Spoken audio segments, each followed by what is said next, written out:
saison de cette année ressemble pour l'instant énormément à celle de l'an dernier, donc elle risque d'être chaude précocement avec des épisodes caniculaires, avec une sécheresse très installée et donc un risque feu de forêt conséquent tout l'été. Pour l'instant, le bilan est quasi similaire à celui de l'an dernier. Nous avons une cinquantaine de feux depuis le début de l'année, 150 hectares environ qui ont été brûlés. Donc nous avons fait une démonstration de départ de feu dans une zone difficilement accessible dans le haut pays. L'objectif était de démontrer la rapidité des moyens qui sont aujourd'hui des unités d'intervention feu de forêt, plus légères, plus rapides, et de montrer les synergies qu'il pouvait y avoir entre les personnels de la Force 06 et le SDI 06 dans la réponse aéroterrestre qui est la nôtre.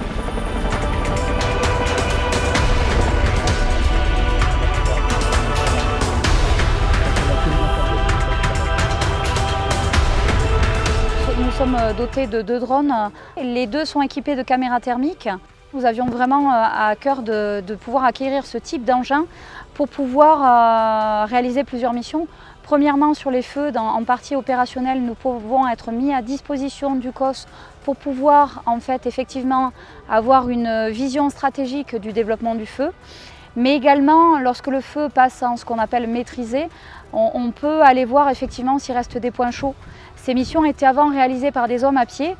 Sur des feux de grande surface, ça prenait un temps considérable. Et effectivement, grâce à ces outils et ces caméras thermiques, on peut aller voir après le feu si effectivement il reste des points chauds.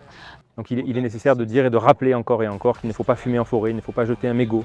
Il faut éviter en période estivale de se balader en forêt avec des appareils thermiques, donc des motos, même des voitures. Surtout pas de barbecue en forêt, bien entendu.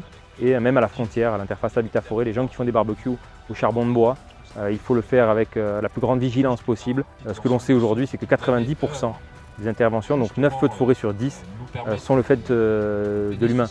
Donc que ce soit volontairement ou involontairement, ce sont des comportements humains qui mettent le feu à la forêt.